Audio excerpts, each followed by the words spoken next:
So hey guys, welcome to my vlog. तो हम गए थे गणेश मंदिर और गणेश मंदिर से ही हम होके जा रहे हैं अब कुंवारी घाट। तो ये उस दिन का व्लॉग है जिस दिन मैं गणेश मंदिर गई थी। फिर उसके बाद में हम कुंवारी घाट भी गए थे। तो उस दिन का व्लॉग जो है मैंने एक साथ इसलिए डाला था क्योंकि व्लॉग जो था वो बहुत ज़्यादा लंबा हो रहा था, तो वो काफ़ी बोरिंग हो जाता है। तो बस हम पहुँच गए हैं जो कुंवारी घाट का जो हमारा घाट है नर्मदा जी का, वहाँ पर। और हम करेंगे सबसे पहले अपनी गाड़ी पार्क और उसके बाद में हम करेंगे दीपदान के लिए तैयारी, जो कि हम दीपदान ख़रीदेंगे और उसके बाद में दीपदान करेंगे। फिर ये देखिए, ये जो था वो गेट था नर्मदा जी का जो धाम है उसका गेट। फिर ये हमारा दीपदान का, ये जासवन का फूल है, उसके बीच में दिया हुआ है।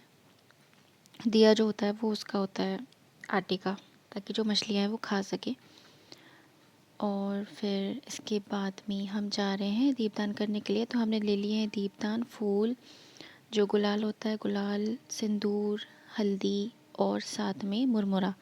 तो मुरमुरा हमने इसलिए लिया है क्योंकि ना मछलियाँ जो हैं वो खाती हैं मुरमुरा। बहुत सारी मछलियाँ होती हैं, ऑब्वियसली नदी है तो, और साफ़ पानी है तो मछलियाँ रहेंगी अच्छे से। तो वही हम जा रहे हैं अब दीपदान करने के लिए। तो बहुत सारी गाय भी बैठी हुई हैं यहाँ पर, ये शायद यही बैठी रहती है, मुझे तो पता नहीं है, मैं तो आती नहीं हूँ इतना ज़्यादा। तो ये है शंकर जी, ओम नमः शिवाय। और ये हमारा मंदिर जो कि बीच में, नर्मदा जी की नदी के बीच में है। इसमें अगर जाना है तो बोट से जाना होता है और उसके पार में जो है ना वो है गुरुद्वारा। और ये ना जो है ना नमामि देवी नर्मदे लिखा हुआ है। तो मेरे फ़ोन से पास से तो हो नहीं रहा था, फिर मैंने जूम करके लिया तो ऐसा दिखता है वो। तो मैं जो हूँ वो थोड़ा सा आचमन कर रही हूँ पानी का, और कि नर्मदा जल का, सॉरी। और ये मैंने लगा दिया माता जी को सिंदूर और साथ में थोड़ा सा गुलाल, क्योंकि होली अभी अभी गई थी कुछ टाइम पहले ही। और हम करेंगे दीपदान। और तभी ना बोट वाले जो भैया थे वो पूछ रहे थे कि आपको मंदिर जाना है क्या। तो शुरुआत में तो हमने मना कर दिया, फिर हमने पूछा कि कैसे क्या, क्योंकि मम्मी बोलती रात को डर लगता है उनको बोटिंग करने में। फिर मैंने कहा चलो चल के देख लेते हैं, आज तक गए नहीं है कभी। तो हम जाएंगे अब बोट से नर्मदा जी की जो मंदिर है वहाँ पर। तो मैं आज तक कभी नहीं गई हूँ, हम भी पहली बार जा रहे हैं। तो मैं आपको दिखाती हूँ कैसा क्या है मंदिर। तो बस यही। और ये मैंने डाल दिया मुरमुरा। अब अभी तो मछलियों ने नहीं खाया, बट कुछ देर बाद में ये गायब था, तो खा ही लिया होगा मछलियों ने मेरे ख्याल से तो। और ये हमारा जो दीप है वो जा रहा है। और फिर हमारी आ गई चमचमाती ये बोट, नाव। तो ये देखो कितने अच्छे से सजा के रखा हुआ है, मैंने ना पहली बार देखा है बोट को इतने प्यार से सजाते हुए। ये मैं हूँ और मम्मी है, हम दोनों बोट में जा रहे हैं। तो शुरुआत में तो ना चढ़ने में बड़ी वो डर लग रही थी, क्योंकि भैया ऐसे बोट को बस रोके रहते हैं और कहते हैं चढ़ो चढ़ो। फिर ना उसके बाद में हम चढ़ गए किसी तरह से। फिर हम पहुंच गए मंदिर, और हमने जो अपनी स्लीपर्स वगैरह थी ना वो हमने बोट में उतार दी थी, क्योंकि मंदिर में अलाउड नहीं है स्लीपर्स पहन के जाना। वैसे तो फ़ोटो खींचना भी अलाउड नहीं, बट मुझे नहीं पता, किसी ने मुझे सिर्फ रोका नहीं तो मैंने तो ले लिया था वीडियो। ये है नर्मदा माता, जय माता दी, मात नर्मदे हर। तो इसके बाद में हमने किया, बस पूजा करी। और ये है जोत माता की।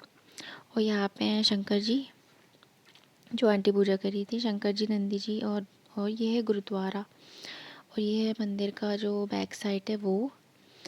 तो ये चुन्नी मेरे ख्याल से वही वाली होती हैं जो माता जी को चढ़ती हैं जब नर्मदा जयंती होती, तब जो पूरे रेलिंग पे और सब जगह पे लगी हुई है। और बस इसके बाद में हम कर रहे थे, हम निकले तो हम नाव ढूंढने लगे अपनी, भैया तो दिखे ही नहीं हमें। तो हमें लगा कहाँ चले गए भैया। हमने फिर दूसरे नाव वाले भैया से पूछा तो उन्होंने बताया कि ऐसा होता है, वो सवारी लेने के लिए चले गए होंगे। फिर थोड़ी देर बाद में ना भैया आ गए थे, कहता ना हमारी चप्पल वगैरह भी सब कुछ उसी में थी। तो हमें डर लग रहा था कि अब हम जाएंगे कैसे। फिर हम आ गए बोट के इस पार, भैया को दिए थे हमने पैसे जो इनकी सवारी के हुए थे। और उसके बाद में ये था जो प्रांगण है वो नर्मदा आरती जहाँ पे होती है वहाँ का। तो बस इसी का मैंने वीडियो लिया। तो ये जो है ना वो गंगा आरती जो होती है वहाँ से इंस्पायर्ड है, जैसे वहाँ पे बना के रखा हुआ है ना पूरा सेटअप, उसी तरीके से इन्होंने कोशिश करी है। तो अब घाट थोड़ा छोटा है तो उसके हिसाब से थोड़ा छोटा सेटअप है, बट बहुत प्यारा है। और मैंने आज तक नर्मदा आरती जो है वो अटेंड नहीं करी है, बट एक दिन मैं करूँगी, उसका टाइम रहता है क्योंकि। मैं मोस्टली जब जाती हूँ ना तो उस टाइम तक लेट हो चुका होता है, तो इस वजह से मैं अटेंड नहीं कर पाती हूँ बहुत बार। और ये छोटे छोटे बच्चों की गाड़ियाँ हैं, उसमें बच्चे घूमते हैं रिमोट कंट्रोल से, जो कंट्रोल करते हैं, जो चलाते हैं ये। और फिर ये खाया हमने माता जी का प्रसाद। आरती तो नहीं मिल पाई लेकिन प्रसाद मिल गया। और ये जो है स्टेयर्स है जिनको बहुत ही प्यारा मतलब पेंट कर रखा है। और बस यहाँ से व्यू कुछ इस तरीके का है। और फिर हम अब जा रहे हैं घर की तरफ वापस, लेकिन हम बीच में रुकेंगे और हम खाएंगे आपका फलाहारी करके एक मतलब सेंटर है। वहाँ पे क्या क्या मिलता है, वहाँ पे मिलते साबूदाना के वड़े, साबूदाना और गटपट और बहुत सारी चीज़ें मिलती हैं। तो हमने लिया था एक साबूदाने का वड़ा और पैक करवाया था साबूदाना। तो ये था हमारा जो साबूदाना पैक हो रहा था वो। और ये है हमारा साबूदाने का वड़ा जो मैंने और मम्मी ने शेयर करके खाया। बहुत ही अच्छा बनाते हैं ये। और जो ये साबूदाना देते हैं वो घी में और या तो फिर मूंगफली तेल में बना हुआ होता है। कुछ भी ऐसे ऑयल की स्मेल नहीं आती है, कुछ भी नहीं आती। और इसको खा के साबूदाना पैक करवा के हम जा रहे हैं वापस से घर। और इसी के साथ में व्लॉग होता है दी एंड। तो आई होप कि आपको अच्छा लगा होगा। और जो भी आपके सजेशंस हो आप बिल्कुल फ्री हैं मुझे देने के लिए। जो भी आपको अगर कुछ ऐसी बात हो जो मुझसे बुरी लग जाए, उसके लिए मैं माफ़ी चाहती हूँ। और तब तक के लिए bye bye, have a great day. और बस यही, प्लीज़ चैनल को like share and subscribe. Bye bye.